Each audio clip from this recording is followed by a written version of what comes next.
अस्सलाम वालेकुम। गपशप विद साजू कोड में खुश आमदीद।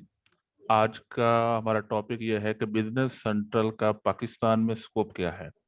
तो इसी के लिए हमने एक बिजनेस सेंट्रल कंसल्टेंट है जो बेसिकली डेवलपर हैं, तो उनको हमने अपने शो के अंदर मदऊ किया है, इनवाइट किया है। तो I am welcome Nasir Mahmood. मैं नासिर महमूद को खुश आमदीद कहता हूँ इस शो के अंदर। तो let's go to Nasir Mahmood. अस्सलाम वालेकुम नासिर, वालेकुम सलाम। Thank you for inviting. क्या हाल है? अल्हम्दुलिल्लाह। अच्छा यूजर, हमारा ये फर्स्ट एक्सपीरियंस है दोनों का, रिकॉर्डिंग का भी और चीज़ों का भी। तो प्लीज़ कुछ गलतियां वगैरह हों तो उनको इग्नोर कीजिएगा। तो this is our first experience, और हमारी कोशिश ये है कि हम इसको सारा उर्दू के अंदर रिकॉर्ड करें, ताकि जो भी लोग हैं, बहुत सारे दोस्त हैं जिनकी इंग्लिश लिसनिंग अच्छी है, वो लिसनिंग अच्छी है, समटाइम लिसनिंग अच्छी नहीं होती, तो उनको भी समझ आ सके। और ज़ाती तौर पे मेरी खुद की भी इंग्लिश इतनी अच्छी नहीं है तो दैट्स वाई हम इसी के अंदर ही रहे, उर्दू मीडियम ही चूज किया है। ओके नासिर, थोड़ा सा अपने बारे में बताइएगा कि आप करेंटली क्या कर रहे हैं, किस कंपनी में जॉब कर रहे हैं, आपने क्या किया, थोड़ा सा अपने इंट्रोडक्शन बताइएगा प्लीज। ओके, सो स्टार्ट से स्टार्ट करते हैं। तो बेसिकली जी। मैंने जो एकेडमिकली किया हुआ है वो BSIT की हुई है। मतलब ओके, इंफॉर्मेशन टेक्नोलॉजी, जो 4 किस साल यूनिवर्सिटी प्रोग्राम से? होता है बैचलर का। ये यूनिवर्सिटी ऑफ सरगोदा से की थी मैंने ओके। 2018 के अंदर। ये कंप्लीट हो गई थी। तो उसके बाद थोड़े टाइम के लिए मैंने फ्रीलांसिंग की, लाइक फाइवर, अपवर्क वगैरह पे। बट मैं मतलब कुछ टाइम के लिए, जैसे बंदा बोर हो जाता है घर रह रह के, तो मैंने कहा कि एक फिजिकल जॉब होनी चाहिए जहाँ पे बंदा रियल टाइम टीम के साथ इन्वॉल्वमेंट करे और बंदा मतलब अपनी स्किल्स को बढ़ाए, सीखे। और तो फिर मैंने फिजिकल जॉब स्टार्ट सर्च करना की, और लाहौर के अंदर ही मैंने कुछ एक दो इंटरव्यू दिए। सेकंड इंटरव्यू था सजाद साहब के साथ ही, बल्कि। तो जी, मैं आपको थोड़ी देर में वहाँ इसका पे बैकग्राउंड बताऊंगा क्या था एक्चुअली। तो वहाँ पे फिर लाइक मेरी जॉब होगी। और जॉब ये थी कि मैं एज अ वर्डप्रेस डेवलपर गया था सही। स्टार्टिंग में। तो उसके बाद फिर अराउंड वर्डप्रेस में काम किया। बेसिकली जिसकी मैं कंपनी ऑर्गेनाइजेशन की बात कर रहा हूँ, उसका नाम है एक्सट्रिक्स ई कॉमर्स। ये आप पाकिस्तान के अंदर उसको एक्सट्रिक्स इंटीग्रेशंस कहते हैं। तो उसके अंदर काफ़ी काम किया, लाइक वर्डप्रेस से मूव होते होते वहाँ पे डिफरेंट टेक्नोलॉजी, जैसे लारावेल के अंदर काम किया, वहाँ पे कुछ चीज़ें बनाई। और मजेंटो के अंदर थोड़ा सा काम किया।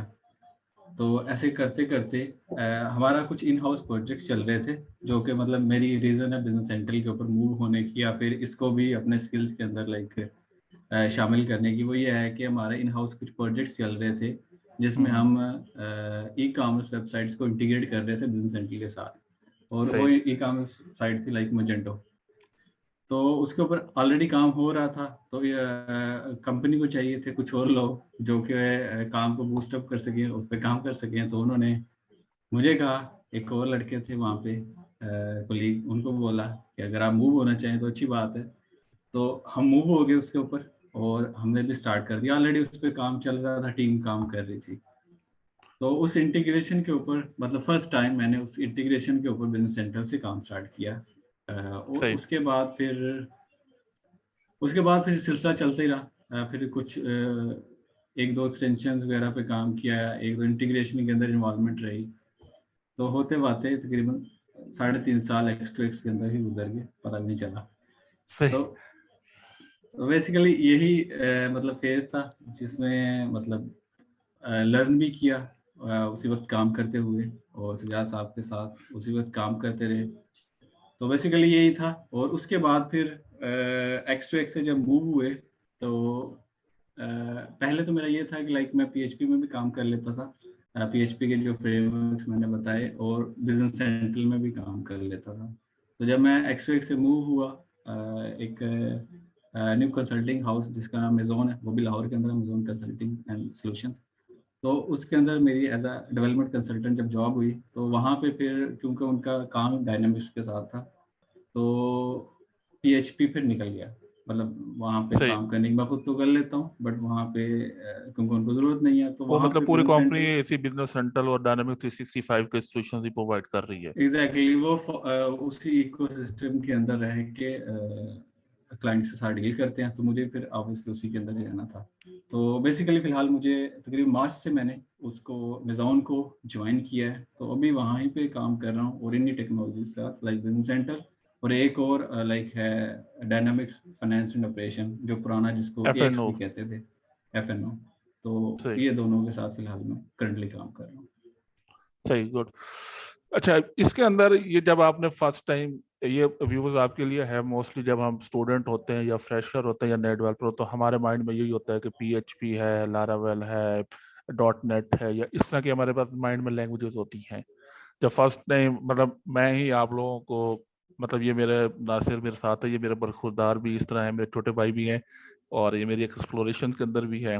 तो इनका जब भी मुझे काम होता है तो मैं इनका कान पकड़ कर ले आता हूँ। तो ये वो क्वेश्चन है। तो जब आप ने फर्स्ट टाइम सुना कि AL है या बिजनेस सेंट्रल है तो इसमें वर्किंग का, तो आपके क्या माइंड में क्या था कि यार कहीं फंसा तो नहीं रहे? क्योंकि आपको पता है कि मैं किस तरह का काम लेता हूँ या करवाता हूँ, लेकिन आपके माइंड में क्या था कि यार कहीं बेड़ा गर्क ना हो जाए? तो कभी ऐसा माइंड में आया जब शुरू शुरू के अंदर? क्योंकि बहुत सारे लोगों के पास नहीं नॉलेज होता था कि यार ये लैंग्वेज भी है या इसका भी काम हो सकता है। बिल्कुल, बहुत सारे लोगों के पास नॉलेज नहीं होता था और अब भी नहीं है। अब भी ये बहुत रेयर है पाकिस्तान के अंदर। मतलब हम्म। ये एक आप कह लो कि हॉट अपॉर्च्युनिटी है यहाँ पे भी और फॉरेन में भी। तो बेसिकली मतलब डरने का तो ये है कि जैसे ही सज्जाद साहब ने मुझे बोला कि इस पे मूव होना है, तो 2 हफ्ते तो मैं बीमार रहा था। तो उस पे काम हो ही नहीं सका। अल्लाह वालों। और बाद में फिर जब इस पे मूव हुए तो ऐसा-ऐसा, क्योंकि प्रोजेक्ट पहले से बन रहा था, ठीक है? मेरा तो to be honest first time ये चीज़ें सुनी थी, या आप कह लो कि माइक्रोसॉफ्ट डायनामिक्स ही फर्स्ट टाइम सुना था, ठीक सही। है? तो जैसे ही प्रोजेक्ट बन रहा था तो हमने उसको देखना स्टार्ट किया। तो जो एल इसकी एप्लीकेशन लैंग्वेज इसको बोलते हैं, उसके अंदर कोडिंग होती है, इसकी एक्सटेंशन जो बनती है, लाइक जो आप डिप्लॉय करते हो बिजनेस सेंट्रल के ऊपर। तो उसको देखना शुरू किया। प्रोग्रामिंग का आगे भी लाइक पीएचपी का नॉलेज था, तो जो बिजनेस लॉजिक होती हैं, लाइक आपको पता होता है कंट्रोल स्टेटमेंट्स क्या हैं, आपको पता होता है प्रोग्राम आपने लिखना कैसे है, आपने वेरिएबल्स कैसे बनाने हैं। तो प्रीटी मच हर लैंग्वेज के अंदर होता तो यही कुछ ही है। तो थोड़ा सा टाइम लगा हमें, ठीक है, सही। सीखने में। फुली तरह तो अभी भी नहीं सीख पाए। तो ऐसा-ऐसा उसको लाइक उसके साथ काम स्टार्ट करना शुरू कर दिया। तो बस यही था, ज़्यादा कोई मतलब ये नहीं था कि बहुत मुश्किल थी ये लैंग्वेज। मतलब प्रीटी मच ईज़ी तो नहीं कह सकते, बस मीडियम टाइप की लैंग्वेज है। और वो थोड़ा सा इस तरह का भी था इशू कि इसकी मार्केट में कोई ज़्यादा वो नहीं थी, क्योंकि नई लैंग्वेज थी, एग्ज़ैक्टली। और इसके बहुत लिमिटेड यूजर वो डेवलपर्स हैं, तो वेबसाइट पे आपको इतनी हेल्प नहीं मिलती थी।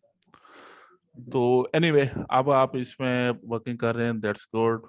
और इसमें ये एक और चीज़ है कि जो बिजनेस सेंट्रल है, बेसिकली आपको भी पता है कि ये ERP सोल्यूशन और क्लाउड बेस्ड है। तो इसका सिर्फ मज़ा ये है कि आपके पास एक ये जो एंटरप्राइजेस के लिए ही आप सोल्यूशन बनाते हैं, इसका एक बेनिफिट ये है। अच्छा, आप अगर कोई बिजनेस सेंट्रल के अंदर डेवलपमेंट करना चाहते हैं, और अब एक और चीज़ है, बिजनेस सेंट्रल की जो प्रोग्रामिंग लैंग्वेज है जिस उसको AL कहते हैं, जिसका मतलब है एप्लीकेशन लैंग्वेज। तो अगर कोई इस साइड पे आना चाहता है तो आप उनको क्या सजेस्ट करेंगे कि उनको आना चाहिए या नहीं आना चाहिए? आना चाहिए तो उनको पहले कौन सी चीज़ों का मालूम होना चाहिए? बेसिकली मतलब आने का तो फुली उन पे डिसाइड है, बट मैं हम्म। ये कहूँगा कि क्योंकि एक लाइक हार्ड लैंग्वेज है, इसमें ज़्यादातर लोग नहीं है। जैसे आप PHP में देख लें, .NET में देख लें, या किसी भी दूसरी लैंग्वेज में देख लें, आपको हज़ारों सॉफ्टवेयर मतलब जो इंजीनियर मिलेंगे, बट इसमें हम्म। ऐसा नहीं है। लोगों को पता भी नहीं होता, अच्छे-अच्छे सॉफ्टवेयर इंजीनियर्स को पता नहीं होता, अच्छा ऐसा भी कुछ एग्ज़िस्ट करता है। तो सही। इसलिए मैं बोलूँगा इसमें आना चाहिए, ताकि आप जो अच्छे टाइम पे अपॉर्च्युनिटी है उसको ग्रैब कर सको। बाकी अगर इस पे लाइक मूव होने की बात है, तो बेसिकली आप मतलब मैं ये कहूँगा कि आप ERP सिस्टम्स को पहले पढ़ें। ERP सिस्टम्स को पढ़ें, फिर डायनामिक्स लाइक माइक्रोसॉफ्ट डायनामिक्स 365 के जो बिज़नेस हैं, जो उन्होंने ERPs प्रोवाइड किए हैं, सिर्फ एक ही ERP नहीं प्रोवाइड किया। हम्म। उनका एक large size, medium to large size हाँ, ऑर्गेनाइजेशन क्योंकि के लिए भी डायनामिक्स एक है। 365 बिजनेस सेंट्रल तो स्मॉल कंपनीज के लिए है, जो जी एसएमईज हैं उनके लिए है। एग्जैक्टली। तो इनको डिटेल में पढ़ें, आपको मतलब खुद फील होगा कि आप इसमें आना चाहते हैं या नहीं आना चाहते। सही। अच्छा। अच्छा, ये ऐसा थोड़ा सा है कि अगर आप थोड़ा सा हमें शेयर स्क्रीन करके दिखा सकें कि इसकी जो कोडिंग है, थोड़ा सा इन्वायरमेंट हमें दिखा सकें कि कैसे होता है, जैसे एग्जांपल कोई हेलो वर्ल्ड ही दिखा दें, और ओके। इसके लिए जो बेसिक टूल्स होते हैं वो कौन से यूज होते हैं, ताकि जो भी एक इस साइड पे आना चाहता है तो उनको मालूम हो कि कौन से टूल्स यूज करने हैं, कैसे यूज करने हैं, एक्सेट्रा। ओके सो मैं अपनी शेयर स्क्रीन कर लेता हूँ। जी जी। आपको मेरी बिजनेस सेंट्रल वाली स्क्रीन नज़र आ रही है? जी हाँ, मुझे बिजनेस सेंटर की स्क्रीन नजर आ रही है। अच्छा, तो बेसिकली लाइक ये उसका प्रीटी मच इंटरफेस है फ्रॉम फ्रंट डाउन। ठीक इससे है। पहले इसका एक और पुराना वर्जन होता था नैप, जो आपके डेस्कटॉप सॉफ्टवेयर पे चलता था, like as a desktop software work करता था। अभी उन्होंने ये वेब डिज़ाइन बना दिया है, लाइक वेब फ्रेमवर्क बना दिया है। तो ठीक है। आपका इस पे ये ऑन प्रेम वर्जन है। ऑन प्रेम वर्जन का मतलब ये है कि आपकी अपनी मशीन के ऊपर, लाइक आपके लैपटॉप के ऊपर ये सेटअप हो सकता है। फिर इनका ऑन क्लाउड भी है कि लाइक वो क्लाउड सर्विसेज हैं, तो वो आपकी लाइक माइक्रोसॉफ्ट खुद आपको प्रोवाइड करता है, उसकी आपको लाइसेंसिंग वगैरह होती है। लाइसेंसिंग इसकी भी होती है, बट ये इतना वो कॉस्टली नहीं है जितना वो क्लाउड कॉस्टली है। अब वो तो बल्कि इसमें सिर्फ ये है कि यूजर के इसके अंदर दो वर्जन्स हैं, जिसमें एक क्लाउड है और एक ऑन प्रेम है। ऑन ऑन प्रेम बेसिकली तो बिजनेस सेंट्रल है ही क्लाउड है, लेकिन कुछ ऐसी कंपनीज होती हैं या कुछ कंट्रीज के ऐसे होते हैं कि जहाँ पे रूल्स एंड रेगुलेशंस होते हैं कि आप डाटा किसी आउट ऑफ कंट्री नहीं रख सकते। तो अब एक माइक्रोसॉफ्ट का है, तो उनका अंदर के फॉर एग्जाम्पल पाकिस्तान का एक ऐसा रूल आ जाता है कि आप कोई भी डाटा अपनी कंपनी का पाकिस्तान के सर्वर पे ही रखेंगे, तो उसकी वजह से माइक्रोसॉफ्ट का सर्वर अवेलेबल नहीं होगा, क्योंकि माइक्रोसॉफ्ट का कोई डाटा सेंटर या एजूर का डाटा सेंटर पाकिस्तान में नहीं है। तो एग्जिस्ट नहीं इसलिए करता। क्या है कि आप वो भी फैसिलिटेट करते हैं कि आप अपना ही सर्वर रखें और उस पर इंस्टॉलेशन करें और वहां से यूज करें। तो और मोस्टली डेवलपर जो हैं वो ऑन प्रेम पे काम कर रहे होते हैं, और या फिर जो डॉकर है उसमें काम करते हैं। जी, over to you Nasir. Okay, तो मतलब प्रीटी मच इसमें जो एक ईआरपी में होता है, आपकी सेल्स है, फाइनेंस है, परचेजिंग है, मतलब आपका एक प्रीटी मच सब कुछ इसके अंदर इंक्लूडेड है। तो ठीक है। बेसिकली हम बात करना चाह रहे थे कि प्रोग्रामेटिकली कि इसके साथ हम ईआरपी तो ऑब्वियसली उन्होंने पहले से बना पड़ा है, तो अगर हमने इसमें कोई कस्टमाइजेशन करनी है एएल के थ्रू तो वो कैसे कर सकते हैं। हम्म। जैसे यहाँ पे भी कुछ पेजेस हैं, जैसे सेल्स ऑर्डर है, इस तरह के कई सारे पेजेस हैं। तो लेट्स से आप किसी सेल्स ऑर्डर के अंदर एक अपना नया फील्ड ऐड करना चाहते हैं, या फिर उसके कुछ डिज़ाइन को चेंज करना चाहते हैं, या फिर लेट्स से कि आप अपना सेल ऑर्डर की तरह का ही कोई अपना एक पेज बनाना चाहते हैं।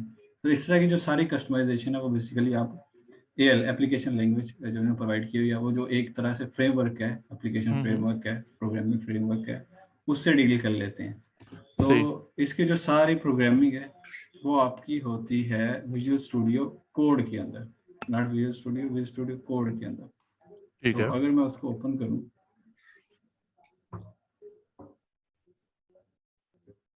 क्या? इसके अंदर कुछ एक्सटेंशन इंस्टॉल होती है। आपको पता है विजुअल स्टूडियो के अंदर कैसे एक्सटेंशन को इंस्टॉल करते हैं इस टैब के थ्रू।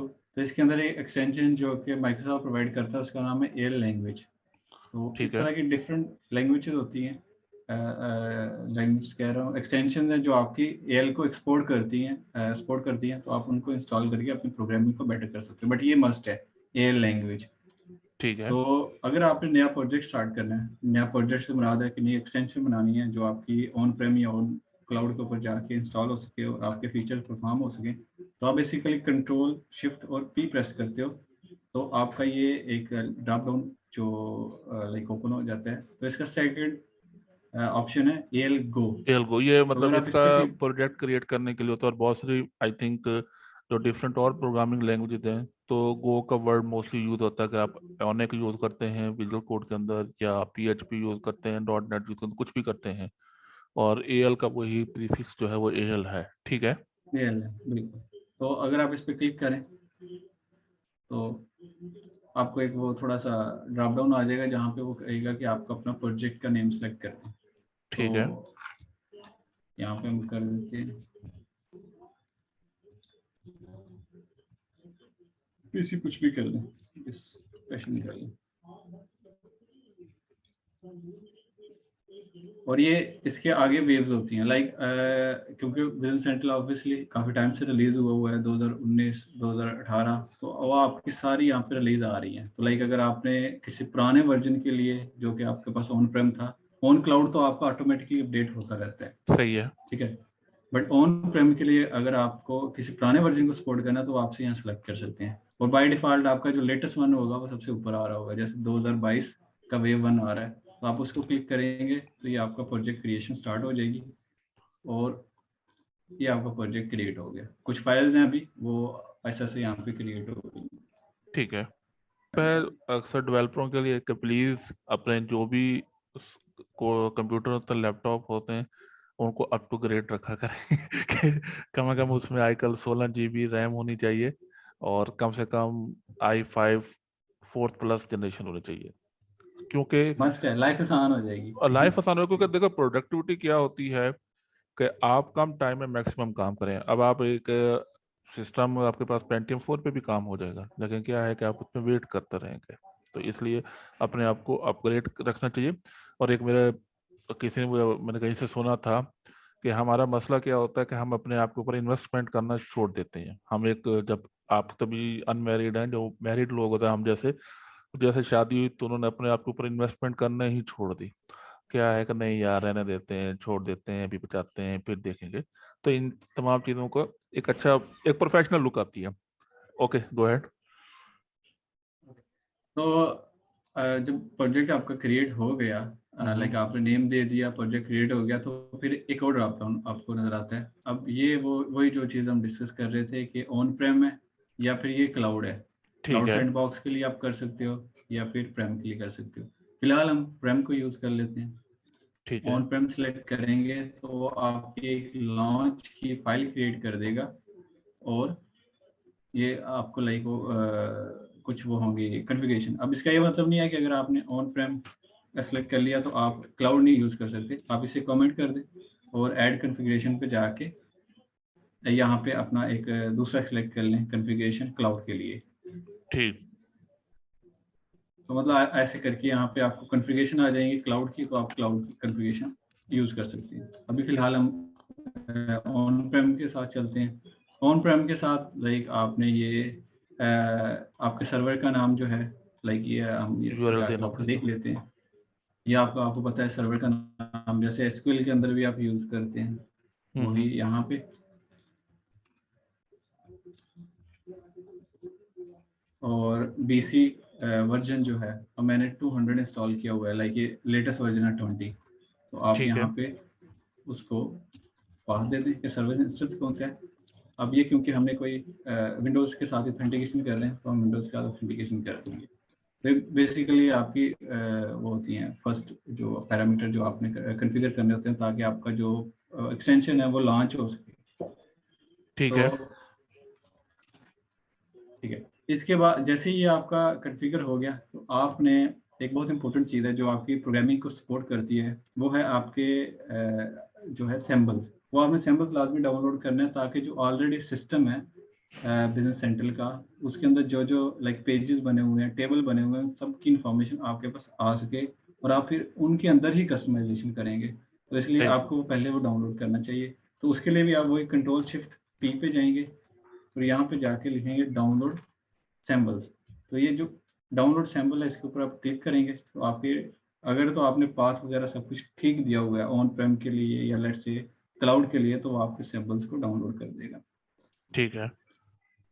और इस सैम्पल्स के अंदर आपके लिए आपको सारे प्रोजेक्ट्स भी लाइक ऑब्जेक्ट्स बने नज़र आ जाएंगे। अब ये सिस्टम के सारे ऑब्जेक्ट्स हैं, ये टेबल्स हैं, उनके नेम्स हैं, पेजेस हैं। तो जितना भी प्रोग्रामेटिकली काम हुआ है बिजनेस सेंट्रल के अंदर, आपके ऑन हैंड आ गया। अब आप इनको लाइक एक्सटेंड कर सकते हो, जैसे कि एक ऑटोमेटिकली जैसे कोई भी प्रोग्रामिंग लैंग्वेज में आप काम स्टार्ट करते हो तो हेलो वर्ल्ड फर्स्ट आपका प्रोग्राम होता है। तो बिजनेस सेंट्रल भी आपको एक इसी तरह का एप्लीकेशन जब बनाते हो तो हेलो वर्ल्ड का एक वो फाइल बना के दे देता है। सही।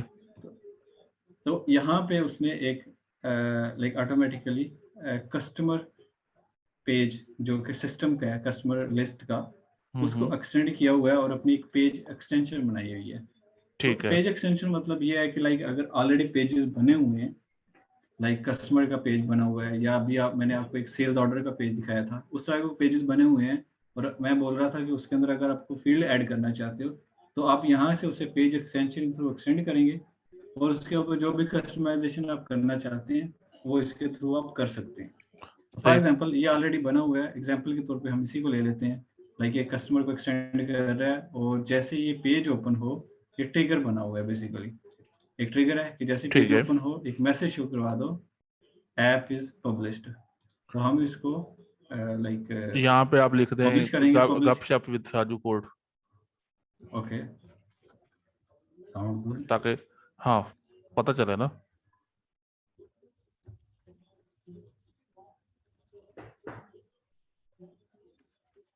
गपशप with Saju code. Okay, so इसको हम अब पब्लिश कर देंगे। पब्लिश का तरीका ये है कि आप अपने कीबोर्ड से F5 प्रेस करें, तो वो आपका जो भी आपका सिलेक्टेड इन्वायरमेंट था, क्लाउड या ऑन प्रेम, उसके ऊपर जाके इसको पब्लिश कर दें। ठीक है।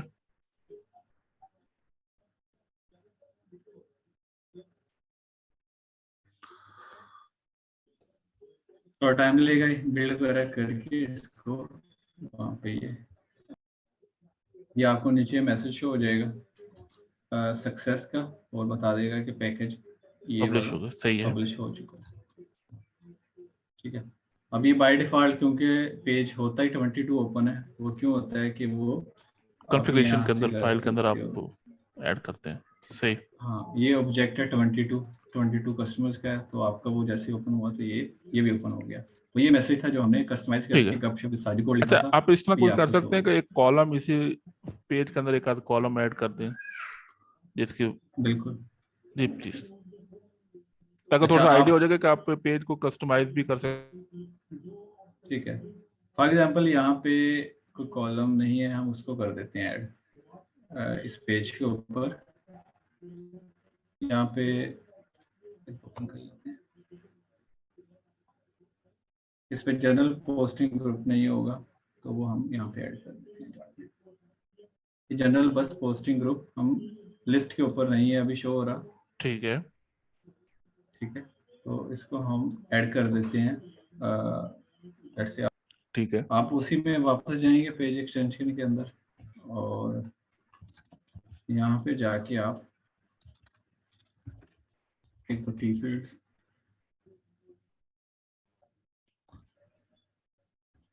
अच्छा व्यूअर्स, अगर आप मे बी इस तरह के कीवर्ड्स वगैरह यूज करें, तो इस तरह के जो ऑलरेडी यूज की, मतलब जो इस तरह की हेल्पिंग ना मिल रही हो, मैं एक चले नासिर से रिक्वेस्ट करूंगा कि और वीडियो बना के जिसमें वो मुख्तलिफ एक्सटेंशन यूज कर होते हैं, बहुत सारी ऐसी हेल्पिंग एक्सटेंशन हैं एएल की, जो आपकी जो प्रोग्रामिंग है उसको फास्ट करती है एएल के लिए।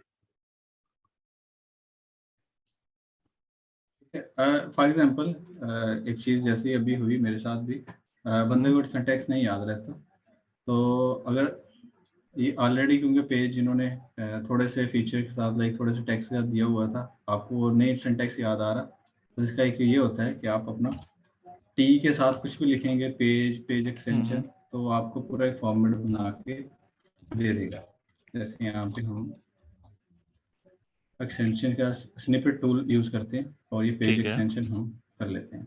तो ये आपका लेआउट है, लेआउट वगैरह यहाँ पे आ जाएगा। तो हम यही लेआउट उठा के अपनी वो जो एक्सटेंशन बाय डिफॉल्ट बनी हुई थी उसमें डालेंगे। तो यहाँ पे हम आएंगे कि ऐड आफ्टर बिफोर, लाइक हम इसकी लोकेशन सेलेक्ट कर रहे हैं लिस्ट के अंदर कि हमने उस फील्ड को शो कहाँ पे करवाना है। हम कहते हैं कि ऐड आफ्टर, जैसे अभी हम बोल रहे थे कि उसे नेम के बाद शो करवा देते हैं।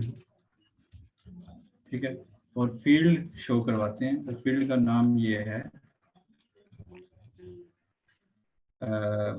जनरल बस पोस्टिंग ग्रुप। ठीक है। और इसकी यहाँ पे विजिबिलिटी डिफाइन कर देते हैं एप्लीकेशन आर फिलहाल के लिए। आप इसको कुछ भी लाइक अपने हिसाब से कर सकते हैं। ठीक है। अभी उनका लिस्ट के अंदर ऑलरेडी है, लिस्ट के अंदर है बट शो नहीं हो रहा। आप कर पर्सनलाइज के थ्रू इसको शो भी करवा सकते हैं, बट हम इसको नया नाम दे देते हैं ताकि ये एरर खत्म हो जाए। ठीक है।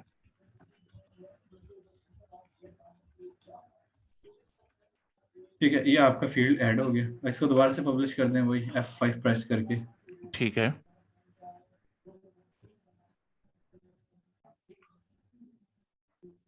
ये आपका वो मैसेज आया, ठीक है। और ये आपका नेम है, और ये नया आपका फील्ड यहाँ पे शो हो गया, जो भी उसकी वैल्यू है यहाँ पे शो हो गया। बेसिकली ये आसान सा, मतलब 5 मिनट लगते हैं आपको कोई चीज़ जो ऑलरेडी बनी हुई है उसको शो करने में। तो अगर आपने नए फील्ड ऐड करने हैं वो भी आप कर सकते हैं, जैसे हमने पेज एक्सटेंशन बनाया ऐसे ही टेबल एक्सटेंशन है। तो ये आपको फिर थॉरो गाइड आपको फॉलो करना पड़ेगा। ठीक है। ठीक हो गया। अच्छा, इसके अंदर ये तो है, और हम इंशाल्लाह कोई एक डिटेल के अंदर ट्यूटोरियल भी बनाएंगे पूरा क्रैश कोड का, और बल्कि क्रैश कोर्स जो भी है इसके लिए स्टार्ट से लेके एंड तक हम एक पूरे एक ट्यूटोरियल बनाएंगे, और उसमें आप सीख भी सकते हैं। अच्छा, मुझे ये बताएं कि इस वक्त मार्केट के अंदर ऑफ कोर्स हर कंपनी के डिफरेंट सैलरी रेंज है, पर्सन टू पर्सन वेरी करती है। आपके मुताबिक मार्केट में इस वक्त इसकी कितनी डिमांड है एआई डेवलपर्स और बिजनेस सेंट्रल 365 डेवलपर्स की, और क्या सैलरी रेंज है? फॉर एग्जाम्पल हम कहते हैं 6 मंथ से लेके 3 ईयर एक्सपीरियंस वाले पर्सन की, तो कोई है आपके माइंड में आइडिया या जो एक रेंज हो?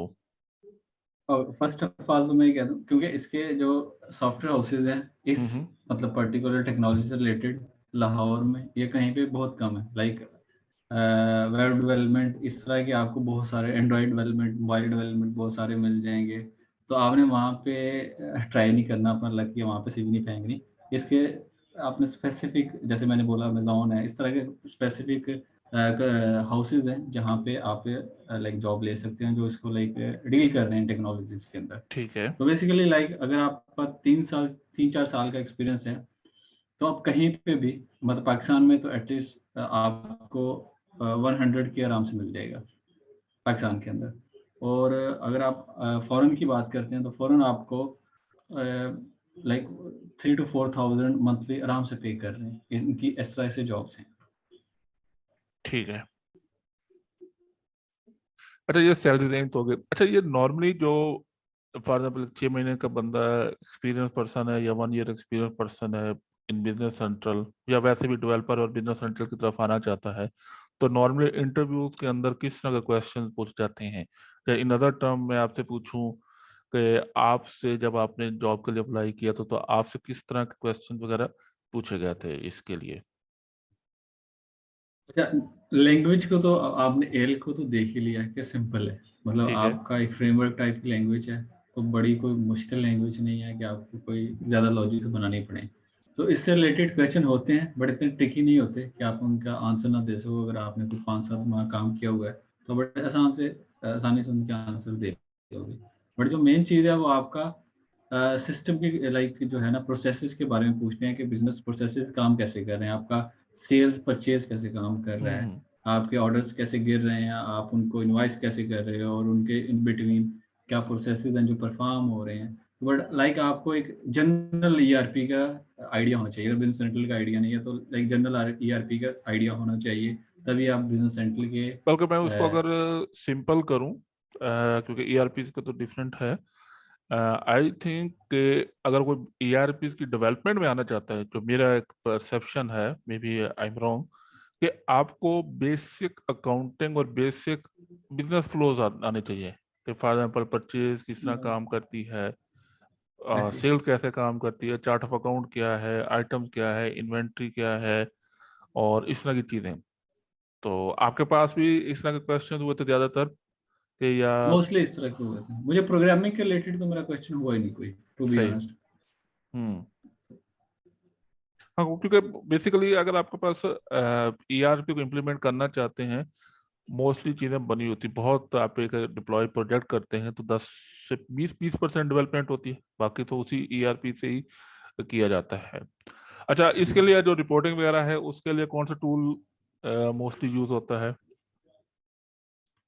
रिपोर्टिंग के लिए आप मतलब सिस्टम की अपनी रिपोर्ट्स भी बनी हुई है। हम्म। कुछ आप अगर अपनी कस्टम बनाना चाहें तो वो भी आप एल के थ्रू ही बना सकते हो। जैसे आपने ऑब्जेक्ट्स देखे, कोई पेजेस थे, कोई टेबल्स थे, ऐसे ही एक ऑब्जेक्ट का नाम होता है रिपोर्ट। तो उसके थ्रू आप डीलिंग्स करते हो। अब इनको एल के कम्बिनेशन के थ्रू आप इनके डेटा सेट्स बनाते हो, मतलब प्रोग्रामेटिकल का टर्म है एक। लाइक उनकी जो डेटाबेस से आपने डाटा लेके आना है, वो चीज़ें आप एएल के ऑब्जेक्ट के अंदर बनाते हो।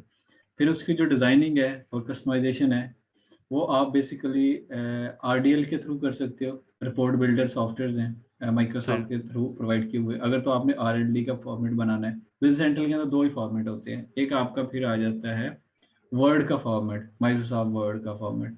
तो आप उसके अंदर भी अपने जाके रिपोर्ट को कस्टमाइज कर सकते हो और उसकी जो डिजाइनिंग वगैरह है वो कर सकते हो, उसको डाटा को विजुलाइज कर सकते हो जैसे भी आप चाहें।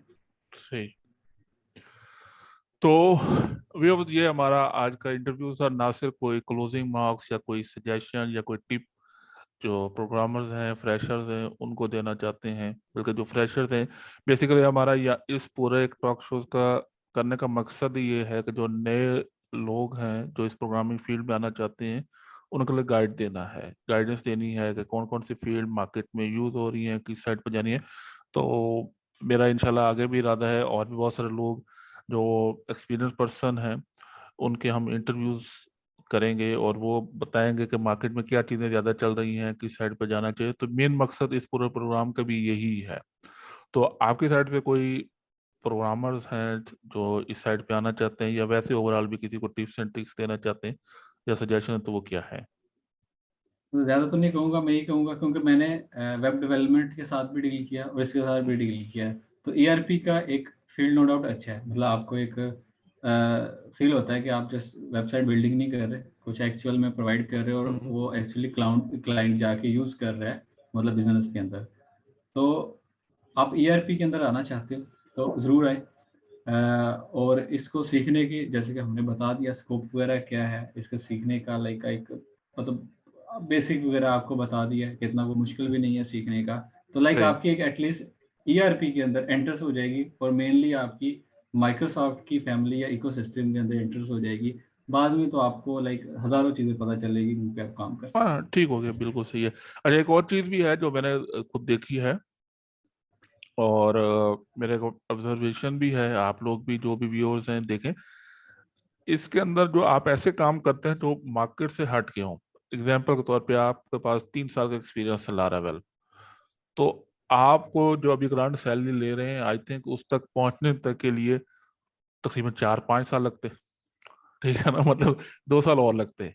क्योंकि आपके पास ऐसी चीजें चूज करें कि जिसमें कंपटीशन कम है और मार्केट में हैं। उसकी डिमांड अच्छी है लेकिन कंपटीशन कम है। तो उससे क्या है कि आपके पास एक सैलरी जो है वो आप compete कर लेते हैं। बाकी तो अपना हर किसी का अपना एक वो इंटरेस्ट भी है कि मैं कहता हूँ मैंने पीएचपी करनी, मैंने उससे नहीं निकलना। और इसी के अंदर यही है कि जो अपवर्क है, मैंने एक उस कर रहा था क्योंकि मुझे बाकी जो भी फ्रीलांसिंग मार्केट प्लेसेस है मैंने कभी इसको देखा भी नहीं, ना इनको ऑब्जर्व किया है। लेकिन अपवर्क के अंदर इसके जिसको पास 1 महीने का एक्सपीरियंस है, 2 महीने का एक्सपीरियंस है बिजनेस सेंट्रल का, नॉर्मली जॉब जो है वो $8 per hour to $30 per hour, जो इंटरमीडिएट लेवल का एक डेवलपर है उसको $30 पर आवर के हिसाब से बहुत आसानी से जॉब मिल जाती है। तो आप लोग भी अगर इसमें अपने आप को ले आते हैं तो बेहतर है। बाकी कोई क्वेश्चंस वगैरह हैं बिजनेस सेंट्रल से तो कमेंट्स में आप डाल दीजिए, तो हम उसको रिप्लाई बैक कर देंगे इंशाल्लाह। और बाकी कोई भी आपके सजेशंस हैं तो most welcome. Thank you Nasir for joining me. और आपका मेहरबानी, आपने आज संडे के दिन ही हमें अपना कीमती टाइम दिया है, हाँ, तो थैंक यू।